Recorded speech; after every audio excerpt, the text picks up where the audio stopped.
Unti-unti nang umiinit ang usapan sa showbiz kaugnay sa pagbabalik ng ilang kapamilya stars na minsang lumisan o naging hindi aktibo sa ABS-CBN.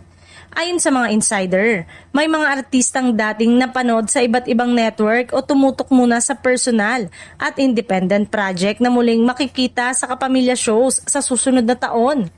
Bagamat wala pang inilalabas na opisyal na pangalan, kumpirmado umanong may mga bagong kontrata at proyekto na kasalukuyang inaayos sa likod ng kamera.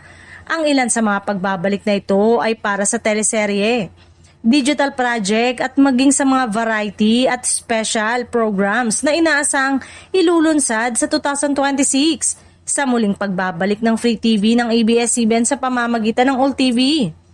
Malaking bahagi ng pagbabalik na ito ang patuloy na pagbubukas ng ABS-CBN sa mas malawak na collaboration at platform at Free TV Channel 2. Dahil sa mga bagong partnership at simulcast arrangement, mas marami ng oportunidad ang network na ibalik ang mga dating kapamilya faces na matagal ding hinintay ng kanilang mga tagahanga.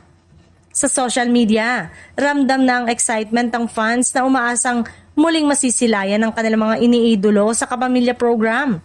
Marami ang naniniwala na ang pagbabalik na ito ay hindi lamang nostalgia, kundi patuloy ng tiwala ng mga artista sa patuloy na lakas ng impluwensya ng ABS-CBN sa industriya.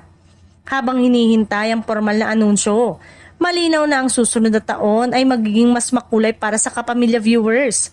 Sa pagbabalik ng ilang dating artista, inaasang mas lalong lalakas ang mga bagong proyekto at mas magiging espesyal ang bawat pagbubukas ng telebisyon para sa mga loyal na manonood ng ABS-CBN.